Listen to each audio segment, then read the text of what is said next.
Thank you. আমাদের সাথে আজকে যারা ক্লাসে আছো তোমাদের জন্য একটু মেসেজ হচ্ছে যে আমরা আজকে আমরা যেহেতু মোটামুটি ওভারঅল পুরো কোর্সটাই করে শেষ করে ফেলেছি।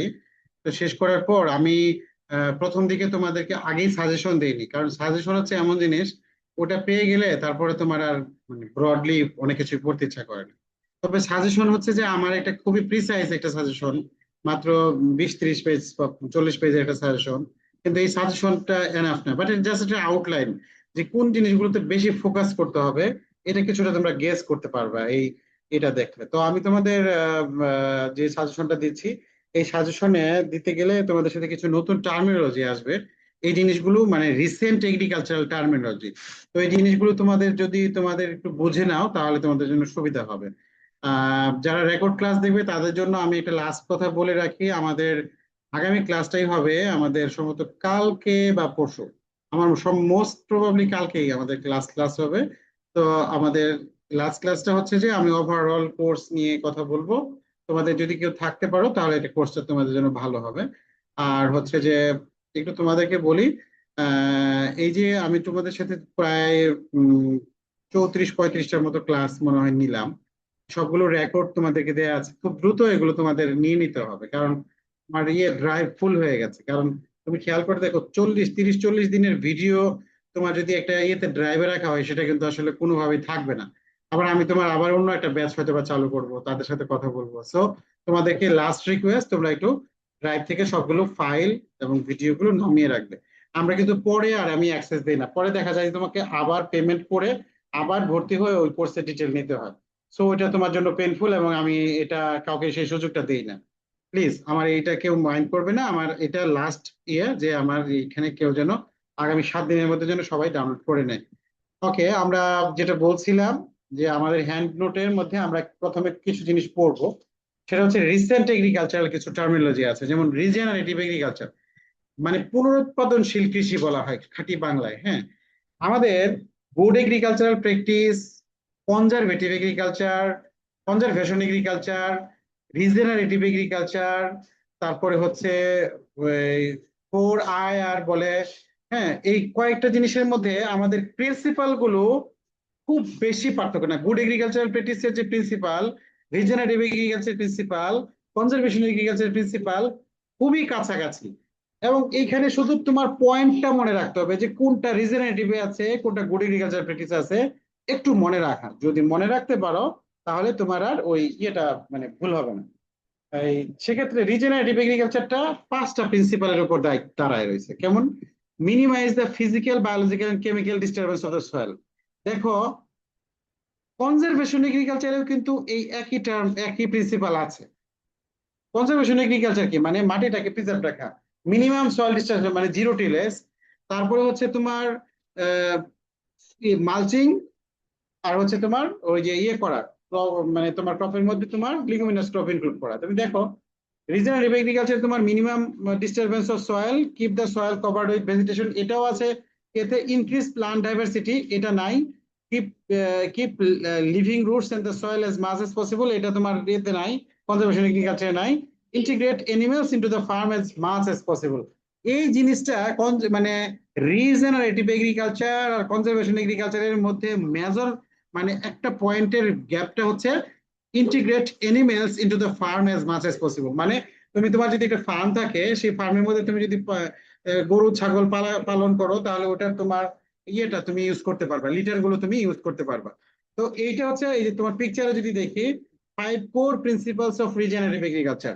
সেখানে হচ্ছে minimum soil disturbance, maximum cropping diversity, soil cover রাখা, maintain living root part the year round, and finally হচ্ছে লাইভ স্টক থাকতে হবে। রিজেনারেটিভ এগ্রিকালচারে livestock is a major concern.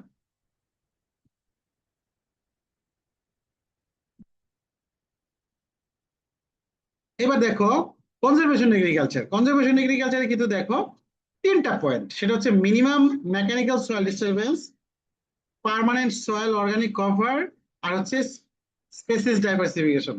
তাহলে তোমাকে যদি কেউ রিজেনারেটিভ এগ্রিকালচার এবং এর মধ্যে পার্থক্য বলে, মূলত পার্থক্য ওই যে হচ্ছে এনিম্যাল ইন্টারফারেন্সটা, ওটা রিজেনারেটিভ এগ্রিকালচারে আছে, এখানে নাই। এইবার হচ্ছে গুড এগ্রিকালচারাল প্র্যাকটিস, দেখো গুড এগ্রিকালচারাল প্র্যাকটিস হচ্ছে একেবারে মানে ডিফারেন্ট একটা থিং, বাট এটার কিছু মানে ইয়ে আছে, প্রিন্সিপল আছে, যে প্রিন্সিপল গুলো তোমাকে অবশ্যই মেনটেন করতে হবে।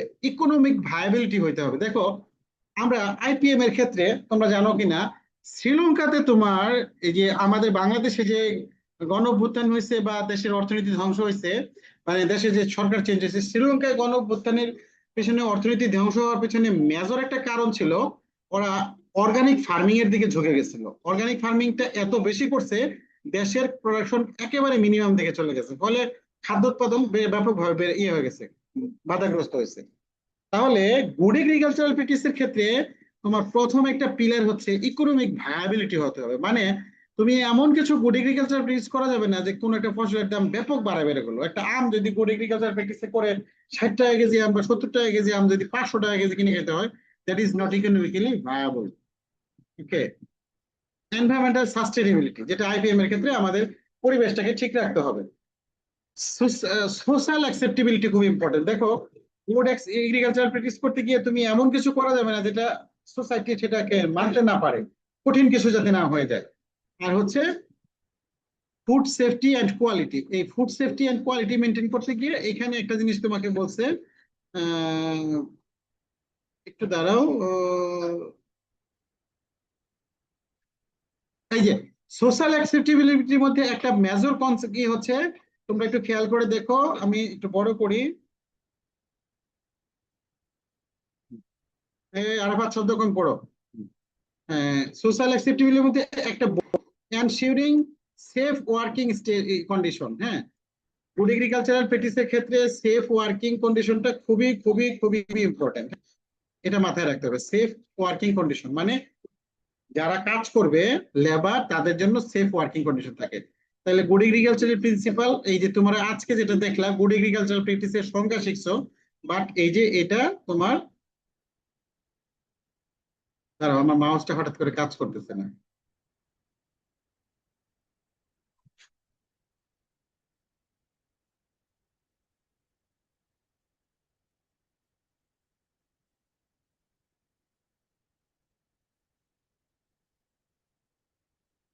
ফিক্স হয়ে গেল। আচ্ছা আমরা একটু প্লিজ আমাকে একটু সময় দাও, আমি এটা একটু ইয়ে করি, এই আবার আবার নতুন করে চালু করি।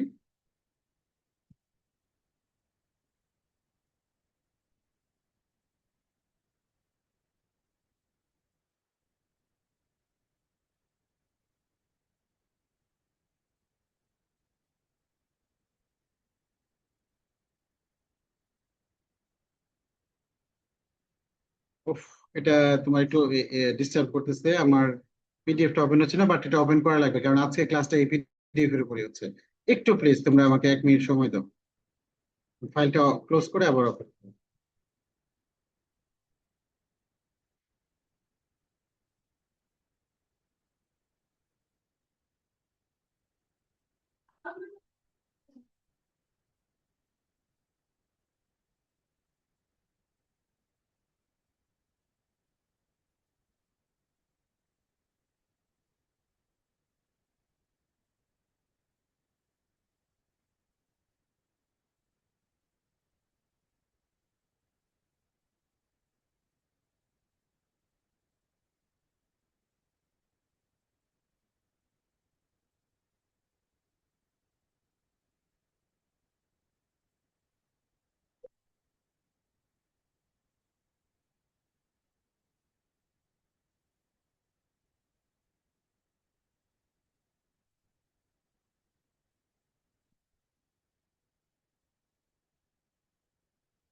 ওকে, এবার আসছে।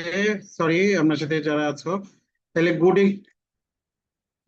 আমাকে একটু আসগর একটু বলো তো তোমরা তিনটা জিনিস বুঝতে পারছো কিনা, conservation agriculture, regional agriculture, good agricultural practice, এই তিনটার প্রিন্সিপাল গুলো তোমরা বুঝতে পারছো?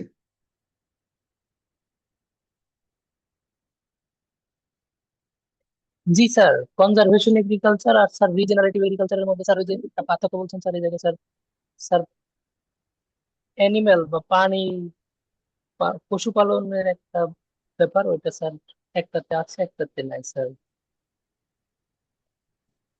ওকে, ঠিক আছে। তোমরা শুনতে পাচ্ছ আমাকে? জি স্যার। আচ্ছা হ্যাঁ স্যার, শোনা যাচ্ছে, বাট স্ক্রিন শেয়ারে আবার হচ্ছে ব্ল্যাক স্পট আছে। এখন কি দেখা যাচ্ছে? জি স্যার, দেখা যাচ্ছে স্যার। সমলয় কৃষির পাশটা দেখা যাচ্ছে, তার উপরের এখন পাশটা চলে গেছে স্যার, স্পট। এখন স্যার ব্ল্যাক ইয়েটা চলে গেছে। ওকে ওকে ওকে। এবার সমন্বয় কৃষি তোমাদেরকে আমি বলছিলাম, সমন্বয় কৃষি শিখাইছিলাম। সেটা হচ্ছে যে একটা বিস্তীর্ণ মাঠ, সেখানে 100 ফার্মার আছে। তো এক একজন এক এক রকম ভাবে চাষাবাদ করে, কেউ বৃদ্ধান অষ্টআশি, কেউ 89, কেউ 94, কেউ 105। এক একজন এক একটা চাষ করতেছে, ফলে এক একটা কোনোটা ধান এক একটা এক এক সময় লাগাইতেছে, কেউ এক এক সময় কাটতেছে। এখন ওই জমিতে আমি কম্বাইন্ড হারভেস্টার দিয়ে যদি ধান কাটতে যাই, তাহলে আমার হয়তো বা কারো জমি কাঁচা, কারো জমি পাকা, কারো জমি আধা কাঁচা পাকা। এই যে তোমার ইয়েটা, এই ধারণা থেকে আমাদের কিন্তু দেখো এই বছর হাওরে ধান কাটতে না পারার একটা বড় কারণ ছিল আমাদের লেবার ক্রাইসিস ছিল। 1400 থেকে 1500 টাকা লেবাররা তোমার চাষ করছে, এবং বজ্রপাতের কারণে তোমার লেবাররা সেখানে যাইতেও চায়নি। ফলে তোমার এই যে লেবার ক্রাইসিসের কারণে আমাদের হাওরের ধান আমরা কাটতেই পারলাম না, এবং এই বছর আমাদের ধানের উৎপাদন খুবই কম ছিল। এইরকম একটা কন্ডিশন থেকে তোমার আমাদের মুক্তির বড় সবচেয়ে বড় একটাই হচ্ছে সমলয় কৃষি। পুরো মাঠে যদি সবাই এট এ টাইম ধান লাগায়, এট এ টাইম উইডিং করে, এট এ টাইম ইন্টারকালচার অপারেশন করে, ফাইনালি এট এ টাইম কম্বাইন্ড হারভেস্টার বা যে হারভেস্টার দিয়ে তোমার ধান কাটে, তাহলে তোমার এটাকে পুরো প্রক্রিয়াটা বলা হয় সমন্বয় কৃষি। সেখানে সবাই একসাথে লাগাবে, একসাথে তোমার ধান চাষ করবে। তো এখন এটার কি কি সুবিধা অসুবিধা এটা তোমরা দেখে রাখবা। আর একটা সুবিধা হচ্ছে সমন্বয় কৃষিতে তোমার ট্রেতে ধানের বীজ চারা উৎপাদন করা হয়। ট্রেতে তোমরা জানো, ট্রেতে কিন্তু 15 থেকে 20 দিন বয়সী চারা করে সেটা তোমার ওই মেশিনের মাধ্যমে তোমার লাগানো হয়। ঠিক আছে, এটা একটু মনে রেখো। সমন্বয় কৃষি, নিবিড় কৃষি একটা নতুন টার্ম, এটাকে বলে ইন্টেন্সিভ এগ্রিকালচার। বুঝতে পারছো? যেমন ধরো মানে এটা নতুন একটা টার্ম, এটা নতুন একটা এগ্রিকালচারে, তোমার বাংলাদেশের এগ্রিকালচারে বলা হয় নিবিড় কৃষি। মানে উৎপাদন বাড়ানোর জন্য এটা তোমাকে করা হচ্ছে, প্রতি ইউনিট এলাকা থেকে বেশি ফলন উৎপাদন করা, উচ্চ মাত্রার ইনপুট ব্যবহার করা, এই কম কম সময় অধিক ফসল, এটাকে তোমার নিবিড় কৃষি বলা হচ্ছে। ভাসমান সবজি চাষ তোমরা জানো, এটা এফএও যেহেতু এটাকে স্বীকৃতি দিছে, এটার উপর মানে জাস্ট সিম্পলি তথ্যটা জেনে রাখো। বিশ্ব ঐতিহ্যের ঘোষণা দিছে। Climate smart agriculture, climate smart agriculture হচ্ছে যে আমরা যত জলবায়ু সহিষ্ণু বলি, লবণাক্ততা সহিষ্ণু বলি, বন্যা সহিষ্ণুতা বলি, মানে আমাদের ক্লাইমেটের সাথে খাপ খাওয়াইতে গিয়ে যে ধরনের টেকনোলজি আমরা ডেভেলপ করি, সেই টেকনোলজিকে বলতেছি আমরা climate smart agriculture. Technology not only technology, technology মনে হচ্ছে একটা নতুন ভ্যারাইটি, যেটা তোমার পানির নিচে থাকতে পারে যে যাত্রা, সেটাও কিন্তু টেকনোলজি। তাহলে আবার আবার হইতে পারে যে তোমার সরজান পদ্ধতি, যে সরজান পদ্ধতিটা কি, তোমার মনে করো লবণাক্ত অঞ্চলে তোমার পুকুরের পাড় দিয়ে, মাঝখানে হচ্ছে পুকুর, সেখানে তোমার চিংড়ি মাছ চাষ হচ্ছে, কোরাল মাছ চাষ হচ্ছে। পুকুরের যে পাড়, সেখানে তুমি ওই করবা, বিভিন্ন ধরনের সবজি লাগাবা, এবং সেখানে মাদা করে তোমার কচুরি পানা টানা দিয়ে সেখানে লবণাক্ততা কমায় যে চাষাবাদ প্রক্রিয়া, সেটাকে বলে সরজান পদ্ধতি। তাহলে ক্লাইমেট স্মার্ট এগ্রিকালচারের ক্ষেত্রে তোমার এই যে এই প্রক্রিয়াগুলোকে তোমার নতুন নতুন জাত, নতুন টেকনোলজি, যে প্রক্রিয়ায় তোমার আমরা ক্লাইমেটটাকে ক্লাইমেট রেজিলিয়েন্ট প্রক্রিয়া করতে পারি, সেই প্রক্রিয়াগুলোকে বলে ক্লাইমেট স্মার্ট এগ্রিকালচার। এটারও আবার তিনটা পিলার আছে বা প্রিন্সিপাল আছে, সেটা হচ্ছে যে প্রোডাক্টিভিটি, অ্যাডাপ্টেশন এবং মিটিগেশন। দেখো এই সবগুলো তোমরা এই যে নোটটা আছে, নোটটা থেকে আবার করে একটা মানে কাগজের মধ্যে, কনজারভেশন এগ্রিকালচারের পিলার তিনটা, রিজেনারেটিভ এগ্রিকালচারের পিলার পাঁচটা, গ্যাপের পিলার চারটা, তারপরে ক্লাইমেট স্মার্ট এগ্রিকালচারের পিলার তিনটা। এরকম করে একসাথে করে লিখে রাখলে তোমার মনে থাকতে সুবিধা হবে। এবার হচ্ছে ফোর্থ ইন্ডাস্ট্রিয়াল রেভলিউশন। তোমরা জানো যে আমরা এখন আর্টিফিশিয়াল ইন্টেলিজেন্সের সময় বাংলাদেশে যে ফোর্থ ইন্ডাস্ট্রিয়াল, মানে সারা বিশ্বে ফোর্থ ইন্ডাস্ট্রিয়াল রিসিচুয়েশন হয়েছে, 4IR বলা হয়। ফোর্থ ইন্ডাস্ট্রিয়াল রেভলিউশনের মধ্যে এগ্রিকালচারে কি কি বিষয়ে আমরা আসলে করতে পারি। তো আমরা এই এগ্রিকালচারে আর্টিফিশিয়াল ইন্টেলিজেন্স, রোবোটিক্স, আইওটি বলা হয়, ইন্টারনেট অফ থিংস, তারপরে তোমার বিভিন্ন রকম মেশিন তৈরি করতে পারি, যেগুলো তোমার মানে হিউম্যান অপারেটেড থাকবে না। এরকম করে আমরা ন্যানো টেকনোলজি বলা হয়। তোমরা জানো ন্যানো ইউরিয়া হচ্ছে, সবাই একটু খেয়াল করো, ন্যানো ইউরিয়া। ন্যানো ইউরিয়া হচ্ছে একটা ইউরিয়া যেটা তোমার আমাদের কোনো জমিতে যদি 1 বস্তা ইউরিয়া লাগে, 1 বস্তা মানে 50 কেজি, সেখানে ন্যানো ইউরিয়া লাগে মাত্র 1 কেজি বা আরো কম, হাফ কেজি বা 1 লিটার। এখনো পর্যন্ত ন্যানো ইউরিয়া বাংলাদেশে চালু হয় নাই, এটা ইন্ডিয়ান একটা টেকনোলজি, ইন্ডিয়াতে এখনো চালু হয়েছে। ন্যানো ইউরিয়ার দানাগুলো খুবই মানে ক্ষুদ্র, কিন্তু সরাসরি গাছের ভিতরে তোমার চলে যায় দেখে সরাসরি করতে পারে। ইউরিয়ার অপচয় হয় এবং কমে যায়, এবং ন্যানো ইউরিয়ার মাধ্যমে ইউরিয়ার মানে আমরা একটা খরচটা অনেক কমাইতে পারি। তো এইগুলো তোমার আমাদের nano urea, nano technology, precision agriculture. তাহলে আমরা কয়টা শব্দ শিখলাম? একটু একটু প্রথম দিকে কমপ্লেক্স মনে হতো, তুমি যখন এই জিনিসগুলো একসাথে করে সামারি করে পড়বা তখন কিন্তু সব একেবারে ইয়ে হয়ে যাবে। কারণ একই জিনিস তুমি কয়েক জায়গায় পড়তেছো, রিজেনারেটিভ এগ্রিকালচারে যেটা পড়ছো, ক্লাইমেট স্মার্ট এগ্রিকালচারে সেটাই পড়ছো, কনজারভেটিভ এগ্রিকালচারে সেটাই পড়ছো। আবার প্রিসিশন এগ্রিকালচার কি? প্রিসিশন এগ্রিকালচার হচ্ছে আমরা অপটিমাইজড রিসোর্স ইউজ, যে রিসোর্সটা ইউজ করবে এগ্রিকালচার একদম যতটুকু দরকার ঠিক ততটুকু দিব। আবার এনহ্যান্সড ক্রপ হেলথ মনিটরিং, আমরা তোমার ওই যে সেন্সর দিয়ে আমরা মনিটর করব যে তোমার মনে করো গাছের ময়েশ্চার কতটুকু লাগবে, যখন ময়েশ্চার বা পানি লাগবে তখন আমি পানি দিব, যখন লাগবে না তখন আমরা দিব না। আমরা গাছের তোমার সারেরটাও এনপিকে সেগুলো মনিটরিং এর জন্য বিভিন্ন রকম সেন্সর পাওয়া যায়, ডিভাইস পাওয়া যায়, সেগুলো দিয়ে প্রিসিশন এগ্রিকালচার করা হয়। Improved yield forecasting, environmental sustainability, and finally increased operational efficiency. তাহলে এই যে কয়েকটা ব্যাপার হচ্ছে প্রিসিশন এগ্রিকালচার কি। প্রিসিশন এগ্রিকালচারের সংজ্ঞাটা তোমরা এখানে লিখবা। Precision agriculture techniques requires the integration between software and hardware, মানে সফটওয়্যার হার্ডওয়্যার ম্যানেজ করে তুমি একদম এগ্রিকালচারের প্রিসাইজ ফর্মে তুমি এগ্রিকালচারে চাষাবাদ করো, সেটা হবে তোমার ইয়া। এখন দেখো এই শব্দগুলো সবগুলোই তোমরা জানো, কিন্তু তুমি ডেফিনেশন আকারে লিখতে গিয়ে খালি কোনো রকম একটা লামসাম লিখে আসতেছো প্রিসিশন এগ্রিকালচার, সেরকম হবে না। সবগুলার regenerative agriculture, precision agriculture, conservative agriculture, সবগুলোর সংজ্ঞা সুন্দর করে শিখে এবং পিলার গুলো কি, প্রিন্সিপাল গুলো কি তোমরা শিখে রাখবা। তাহলে এই কয়েকটা তোমরা ঘুরে ফিরে আমি তোমাদেরকে বলি, তোমরা যে যেখানে ভাইবা দিতে যাও সামনে, রিসার্চে বলো, বিসিএস এ বলো, এগুলা কন্টিনিউয়াস তোমাকে জিজ্ঞেস করবে। এবং এখন বর্তমানে রিসেন্ট এগ্রিকালচারে বাংলাদেশে এই টার্মগুলো ফ্রিকুয়েন্টলি ইউজ হচ্ছে। আর আজকে একটা প্রশ্ন ছিল এলএলপি। এলএলপি মানে হচ্ছে লাইন লগো পার্চিং, মানে কোনো একটা জমিতে যখন ধান গাছ লাগানো হয় লাইন করে লাগাইতে আমাদের জন্য ভালো হয়। লগো মানে হচ্ছে 10টা পর পর 10টা লাইনের পর একটা লাইন ফাঁকা দিব। কেন ফাঁকা দিব? ওই ফাঁকার মাঝখান দিয়ে সার দিব, ওই ফাঁকার মাঝখান দিয়ে উইডিং করব, এই ফাঁকাটা দিব, এটাকে বলে লগো। আর পার্চিং মানে হচ্ছে গাছের ডাল মাঝখানে মাঝখানে পুঁতে দেওয়া, ডাল পুঁতে দিলে সেখানে পাখি বসবে, পাখিরা পোকা খাবে, এবং এটা একটা ইন্টিগ্রেটেড পেস্ট ম্যানেজমেন্টের একটা অংশ। ঠিক আছে? এই কয়টা জিনিস মনে রাখবে। প্রিসিশন এগ্রিকালচারটা তোমরা একটু মনে রেখো, ন্যানো ইউরিয়া নিয়েও একটু জেনে রাখবা। তারপরে হচ্ছে এই যে কয়েকটা শব্দ এখানে লিখে আছে, লাইন লগো পার্চিং কেবলই বললাম। বায়োচর সম্বন্ধে তোমাদের অলরেডি পড়ানো হয়েছে, তোমরা সয়েল সায়েন্সে পড়ছো যে কোনো একটা ইয়ের মধ্যে তোমার একটা বদ্ধ চেম্বারের মধ্যে যদি কাঠকে পুরানো হয় উচ্চ তাপমাত্রায়, সেখানে যে ছাইটা উৎপন্ন হয় সেই ছাইটাকে বলা হয় তোমার আহ তোমার বায়োচর। ঠিক আছে? এবং এটা তোমার ব্যাপক অর্গানিক ম্যাটার বাড়ায়, ওয়াটার হোল্ডিং ক্যাপাসিটি বাড়ায়, সয়েলের টেক্সচারটাকে ইমপ্রুভ করে, স্ট্রাকচারটাকে ইমপ্রুভ করে। হারমোনাইজড এগ্রিকালচার আর সিনক্রোনাইজড এগ্রিকালচার বা সমন্বয় কৃষি সেম জিনিস। আর রিসেন্টলি কিছু অ্যাপ ডেভেলপ হয়েছে, খামারি অ্যাপ, তোমরা জানো কিনা? তোমরা নিজেরা মোবাইলে এটা দেখে একবার ইনস্টল করলা, করে তুমি বেসিকটা দেখে তুমি ফেলে দিতে পারো। বাট সিস্টেমটা দেখো, খামারি অ্যাপে কি কি সুবিধা পাওয়া যায়। এগ্রিকালচার রিলেটেড কিছু অ্যাপ আছে, কৃষকের জানালা, খামারি অ্যাপ, কি কি ইয়ে আছে, এগুলো একটু তোমার প্র্যাকটিক্যালি জেনে রাখবে। আচ্ছা, রিসেন্ট স্ট্যাটিস্টিক্স অন এগ্রিকালচার, তোমরা আমাদের এগ্রিকালচারের বিভিন্ন যত তথ্য আছে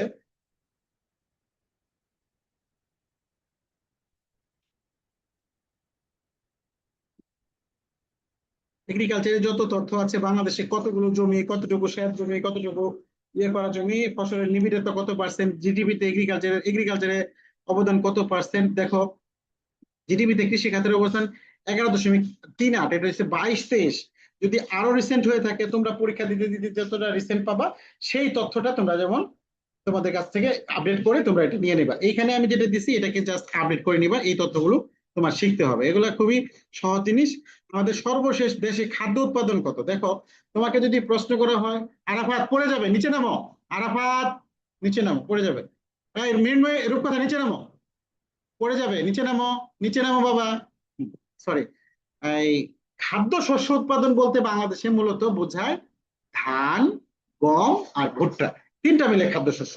তোমাকে যদি বলে বাংলাদেশে খাদ্য শস্য উৎপাদন কতটুকু, তাহলে শুধু ধান বললে হবে না। যেমন ধরো শুধু ধান হচ্ছে 391 বা 400 মেট্রিক টনের মতো বাংলাদেশে খাদ্য উৎপাদন, মানে ধানের উৎপাদন, এটা হচ্ছে চালের। আর গম হচ্ছে মাত্র 12, আর ভুট্টা হচ্ছে 64, সব মিলে হচ্ছে 467। তাহলে আমাদের দেশে খাদ্য উৎপাদন বলতে মূলত খাদ্য বলতে ধান গম ভুট্টা মিলে আমরা খাদ্য, আর সবজি বিষয়টা কিন্তু আলাদা আসবে।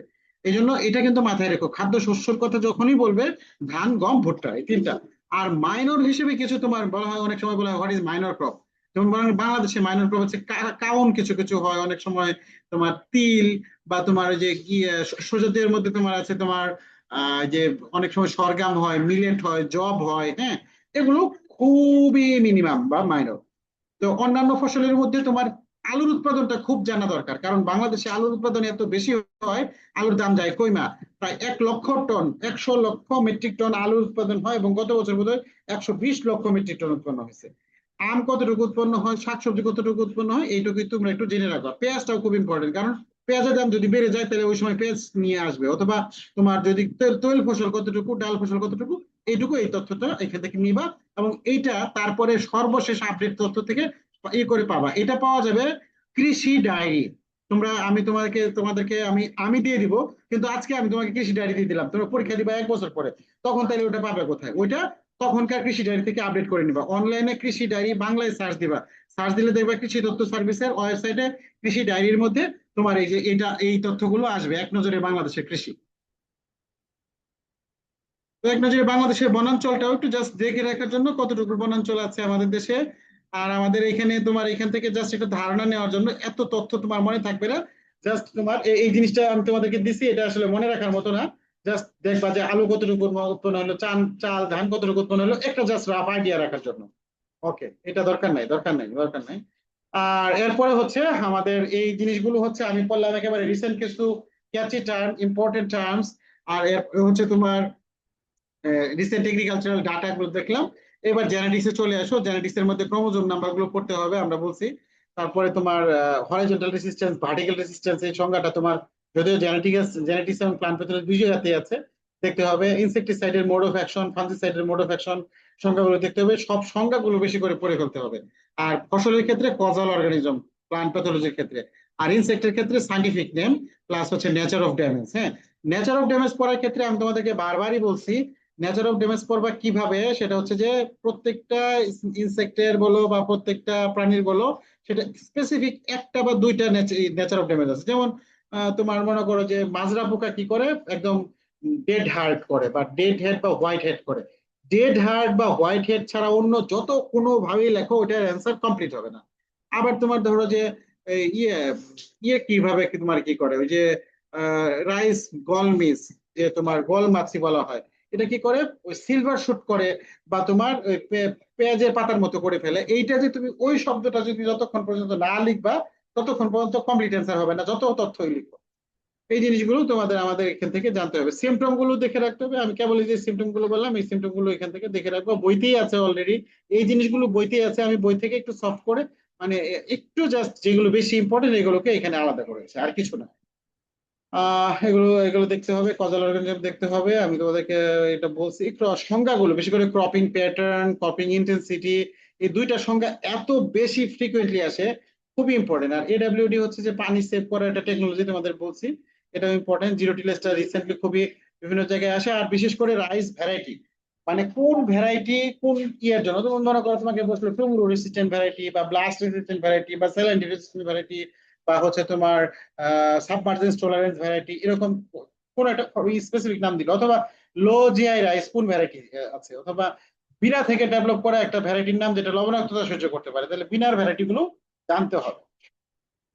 আর আমাদের যত ইন্টারকালচারাল অপারেশন আছে, ইন্টারকালচারাল অপারেশনের সংজ্ঞাগুলো, যেমন ধরো যে প্রাইমিং কি, কিউরিং ইন টোবাকো কি, এই জিনিসগুলো আমাদের ভালো করে দেখতে হবে। আর তোমাদের সবাইকে বলছি যে ভাইবা টাইবার জন্য প্রিপারেশন নিতে চাও, বাংলাদেশের ক্রপিং প্যাটার্ন কি, তোমার এলাকার ক্রপিং প্যাটার্ন কি, হাওড় অঞ্চলের ক্রপিং প্যাটার্ন কি, তারপরে হচ্ছে বরেন্দ্র অঞ্চলের ক্রপিং প্যাটার্ন কি, পাহাড়ি অঞ্চলের ক্রপিং প্যাটার্ন কি, এই জিনিসগুলো তোমরা নিজেরা একটু দেখে রাখবা। এবং তোমাদেরকে আমি বলছি ক্রপিং প্যাটার্ন সাজানোর ক্ষেত্রে, হাওড় অঞ্চলে যেহেতু একটা ফসল হয় বোরো ধান, তাহলে বোরো ফেলো ফেলো। আবার বরেন্দ্র অঞ্চলেও একটা ফসল হয়, সেটা হচ্ছে যে আমন ধান, মানে ফেলো ফেলো আমন। এই যে জাতগুলো, এই জিনিসগুলো ক্রপিং প্যাটার্ন কিভাবে ইম্প্রোভাইজ করা যায়, তোমার এলাকার ক্রপিং প্যাটার্ন একটা আছে, কিভাবে এখানে আরেকটা ফসল ইনক্লুড করা যায়, এই জাতীয় তথ্যগুলো নিজেরা সুন্দর করে শিখে ফেলতে হবে। কিভাবে, যেমন কারো বাসা যদি বরেন্দ্র অঞ্চল হয়, যে তাহলে তোমাদের এলাকায় তো শুধু আমন ধান হয়, কারণ আমনের সিজনে বৃষ্টি পড়ে, অন্য সিজনে বৃষ্টি পড়ে না, তখন পানির অভাবে একটা হয় না। তাহলে আমরা কি করব তখন, যদি আমরা একটু কনজারভেশন এগ্রিকালচার তোমার ওই যে মালচিং করে জিরো টিরিজে কিছু ডাল জাতীয় ফসল করি, তাহলে আমি দুইটা ফসল ধরতে পারতেছি। আবার হাওর অঞ্চলে যদি আমরা শর্ট ডিউরেশন একটা crop যেটা বুড়ো লাগানোর আগে বা বুড়ো লাগানোর পরে করতে পারি, তাইলেও আমরা একটা ভ্যারাইটি করতে পারতেছি, একটা ফসল ইনপুট করতে পারতেছি। এইভাবে ক্রপিং প্যাটার্ন নিয়ে জেনে রাখবা। খরিফ 1, খরিফ 2, খরিফ 3 নিয়ে পার্থক্য। আর রবির সাথে ভ্যারাইটির নাম এত বেশি, মানে পরীক্ষায় 2-3টা ভ্যারাইটির নাম আসেই আসেই আসেই। যত ভ্যারাইটির নাম শিখবা তত সুবিধা। এবং ভ্যারাইটির নাম ভ্যারাইটির মতো করে শিখতে হবে। ভ্যারাইটির নাম ওখানে যেটা আছে বিএডিসিউ রিসেন্টলি কিছু ভ্যারাইটি ডেভেলপ করছে, জাস্ট জানার জন্য দিছি, এটা এত শেখার জন্য এটা খুবই বেশি ইম্পর্টেন্ট না। আর আমি তোমাদেরকে বলছি, breeder seed, foundation seed, certified seed, colour কি, টেক কালার কি, ভেরি ইম্পর্টেন্ট, প্রত্যেক পরীক্ষায় আসে। আর এগুলোর কোনটার কি পার্থক্য এটা একটু দেখে রাখবা। আর যত সংজ্ঞাগুলো তোমার এই যে তোমার সূত্র আকারে আছে, সূত্র সহ সংজ্ঞাগুলো লিখবা আর কি। হ্যাঁ, এই হচ্ছে অবস্থা। ইথিলিন, অক্সিলিন, সাইটোকাইনিন কোনটার কি ফাংশন, এটা আসে বারবারই। আর ক্রপ বোটানির ক্ষেত্রে ফটোসিনথেসিসে যে বিভিন্ন স্টেজে তোমার কি কি রিঅ্যাকশন হয়, কোনটা কোন স্টেজে হয়, ফটোসিস্টেম 1-এ কি হয়, ফটোসিস্টেম 2-তে কি হয়, রেসপিরেশনের মধ্যে কি কি হয়, এই জিনিসগুলো ওভারঅল তোমরা যদি দেখে রাখো তাহলে খুবই খুবই খুবই কাজে লাগবে।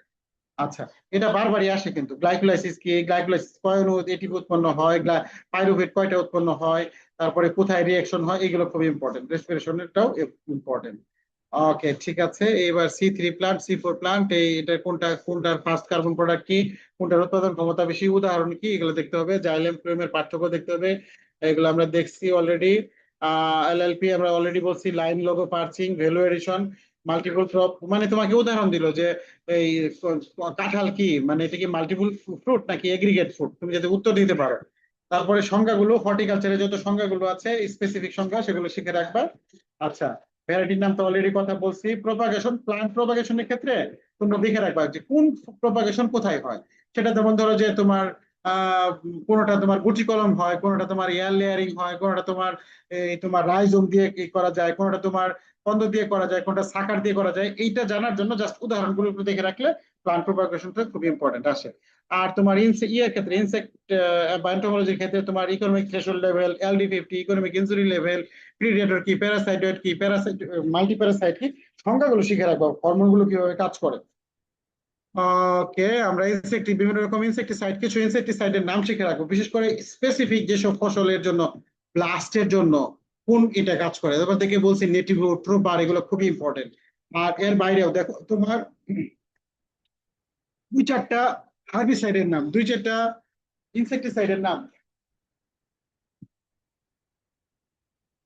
যেগুলো বাজারে অ্যাভেলেবল। দেখো, সারা জীবন ডাইথেনিয়াম 45 বা মেলাথিয়ন 57 পড়ছি, এগুলো কিন্তু বাজারে পাওয়া যায় না। বাজারে পাওয়া যায় ট্রোপার, ফাইটার, নেটিভো, এরকম যে নামগুলো আছে এগুলো তোমরা একটু দেখে রাখবে। ফল আর্মিওয়াম নিয়ে প্রশ্ন হইতে পারে, এটা খুব ইম্পর্টেন্ট, কারণ এটা বাংলাদেশে ভুট্টায় ফল আর্মিওমটা খুবই ইম্পর্টেন্ট। এটা দেখা গেল যে তুমি অনেক কিছু পড়ে গেছো, সাইন্টিফিক নেম পড়ে গেছো, কিন্তু তুমি এটার ফ্যামিলির নাম বা অর্ডারের নামটা জানো না। এটা হচ্ছে লেপিডপ্টেরা অর্ডারে, বা ফ্যামিলির নাম হচ্ছে নকটোইডি। এই যে জিনিসটা, এরকম পুরো জিনিসটা ফল আর্মিয়াম সম্বন্ধে ডিটেল জেনে রাখবা, ঠিক ইয়ে করে। আর এগুলো বিভিন্ন প্রকার নাম যত কিছু আছে এগুলো তোমরা একটু দেখে রাখবা। ফার্টিলাইজারের কম্পোজিশন তোমরা অলরেডি পারো, আমি এবং এখান থেকে বলছি অঙ্ক আসতে পারে। অঙ্কগুলো যদি তুমি ফার্টিলাইজারে কোনটায় কত পার্সেন্ট নিউট্রিয়েন্ট আছে সেটা জানলে অঙ্কগুলো তোমরা ভালো করে পারবা। ডেফিসিয়েন্সি সিমটম থেকে একটা প্রশ্ন থাকেই, বিভিন্ন রকম ফসলের ক্যালসিয়ামের ডেফিসিয়েন্সি কি, ম্যাগনেসিয়ামের কি, আজকে তোমাদের দিছিলাম ফসফরাসের ডেফিসিয়েন্সি কি, এগুলো একটু দেখে রাখবা। একটু না, ভালো করে দেখে রাখবা, এগুলো খুব ইম্পর্টেন্ট। না, সয়েল সায়েন্সে bulk density, porosity, organic matter, তারপরে পার্টিকেল ডেন্সিটি, সংখ্যা টংখ্যা গুলো বেশি আসে। আচ্ছা, একটা নতুন শব্দ হচ্ছে 4R। What is 4R? একটা হচ্ছে fourth IR, fourth industrial revolution, কিন্তু এগ্রিকালচারে 4R মানে হচ্ছে right time, right source, right dose, right place. মানে সারের ক্ষেত্রে তুমি জানো সঠিক জায়গায় সার দাও, সঠিক মানে ইয়ে থেকে সার দাও, সঠিক ডোজে দাও এবং সঠিক প্লেসে সারটা দাও। That is call 4R। Biofertiliser এগুলো দেখতে হবে মোটামুটি। ডিনাইট্রিফিকেশন, সয়েল ওয়াটার কনস্ট্যান্ট, এটা আসে যে কোন কত বারে তোমার পানি থাকে, কোন ইয়েতে তোমার পানি থাকে সয়েলে, সংখ্যাগুলো আসে। এগুলো আমরা অলরেডি কথা বলেছি, এগুলো কথা বলেছি। জেনেটিক্স এবং ইয়ের দিকে বিশ্ববিদ্যালয় তো। আর তোমাকে বলছি যে এই যে সিড রেট এবং কিছু তোমার V1 S1 এর সূত্র দিয়ে কিছু অঙ্ক আছে, সেই অঙ্কগুলো বারবারই আসে, এগুলো একটু দেখে রাখতে হবে। আর স্ট্যান্ডার্ড ডেভিয়েশন এবং জিডিপি, তারপরে তোমার ওই যে ছোট ছোট কয়েকটা সূত্র আছে যেটা এগ্রিকালচার স্ট্যাটিস্টিক থেকে বারবারই আসে, ওই কয়েকটা জিনিসই তুমি স্ট্যাটিস্টিক থেকে দেখে রাখবে মোটামুটি। আর জেনেটিক্স থেকে যত টার্মিনোলজি শিখে রাখবে তত ভালো, যত বেশি টার্মিনোলজি জেনেটিক্স শিখবা তত তুমি রিসার্চ ইনস্টিটিউশনে চাকরি পাওয়ার জন্য তুমি ফিট হবা। ঠিক আছে, মোটামুটি এই ছিল আমাদের আজকের ক্লাস জেনেটিক্স এর এবং অ্যাডভান্স জেনেটিক্স এর বা বায়োটেকনোলজি, যেমন জিন অ্যাম্প্লিফিকেশন কি, জিন এক্সপ্রেশন কি, জিন থেরাপি কি, জেনেটিক কোড কি, জিনোম কি, এগুলা বেশি বেশি শিখে রাখবা। তুমি হয়তো বা জেনেটিক্স এগুলো পড়ো নাই, কিন্তু তোমার এই জিনিসগুলা খুবই ইম্পর্টেন্ট, এগুলা যত বেশি শিখবা তত বেশি সুবিধা হবে। আচ্ছা, আর এর পাশে জেনারেল এগ্রিকালচারাল ইয়ে হিসেবে সাস্টেনেবল গোল্ড বাংলাদেশে ইয়ে নেক্সট কপ ইয়ে কোথায় হবে, কপ মানে কনফারেন্স অফ দ্য পার্টিস যেটা, সেটা নেক্সট কোথায় হবে, কবে সর্বশেষটা যেটা হয়েছে এটা কোথায় হয়েছে, এগ্রিকালচারে আমাদের কোন কোন জায়গায় টার্গেট, আর বর্তমান সরকারের যে ইন্টারেস্টের জায়গাটা, সেই জায়গাগুলো তোমাদের জেনে রাখতে হবে। যে খাল খনন জিয়াউর রহমান কবে করছিল, কিভাবে ইন্টারেস্ট ছিল, খাল খননের মাধ্যমে আমরা কিভাবে আমাদের এগ্রিকালচার ইম্প্রোভাইজ করতে পারি, সেই জায়গাগুলো আমাদের দেখতে হবে। তো মোটামুটি আমি ওভারঅল যে সামারি সেটা আজকে তোমাদের সাথে শেয়ার করলাম। হোপফুলি এই ক্লাসটা ভেরি ভেরি ইম্পর্টেন্ট। তোমরা যদি সামারিটা মনে রাখো তাহলে যে কোনো চাকরি পরীক্ষায় যাওয়ার আগে এমনিতে পুরা জিনিস পড়তেই হবে, বাট এইটুক সামারি যদি, ফাইনাল সামারিটা যদি ভালো করে পড়ে যাও তাহলে তোমার কমপ্লিট একটা প্যাকেজ হবে। আশা করি এটা তোমাদের জন্য খুবই কাজে লাগবে। তো মোটামুটি আজকে আমাদের শেষ ক্লাস, শেষ ক্লাসের আগের ক্লাস। আমরা নেক্সট ক্লাসে আরেকটু তোমাদের সাথে সামারি নিয়ে আর একটু কথা বলবো, ওভারঅল বিভিন্ন ক্যারিয়ার নিয়ে কথা বলবো, বলে আমরা আমাদের কোর্স শেষ করবো। তো কারো কোনো কথা আছে কিনা? স্যার সিভি নিয়ে একটা ক্লাস নিতে চাইছিলাম। ও কাছে নাও, কাছে নাও, আমি একটু শুনতে পাইনি। স্যার সিভি নিয়ে CV sorry. CV sir CV. ও হ্যাঁ, আসলে শোনো, অনেক কিছুই কথা ছিল। আমি তোমাদেরকে সিভি চাইছি, কেউ কেউ দুই একজন দিছে আর কেউ দেয় নাই। সিভি তোমরা আমাকে মানে যারা ইন্টারেস্টেড আমাকে ইয়েতে হোয়াটসঅ্যাপে দিলে আমি হোয়াটসঅ্যাপে তাদের সাথে পার্সোনালি বলে নিবো যে তোমার সিভিতে কি ইম্প্রোভাইজ করতে হবে, ঠিক আছে? কারণ এই যে এক দুইজন তোমরা ক্লাস করো, আজকে তোমরা মাত্র এখানে দেখো তোমাদের চারজন মানুষকে নিয়ে আমি কথা বলতেছি, আমার জন্য এটা অত্যাধিক লজ্জাজনক। আমি মানে আমি কি বলবো আসলে, মানে যাদের ক্লাস নেওয়ার কথা, যারা আমার সাথে ক্লাস করার কথা, তারা আমার সাথে কেন ক্লাস করলো না, তারা যদি এটুকু আমাকে বলতো আমি খুবই মানে ইয়ে পাইতাম, মানে আমার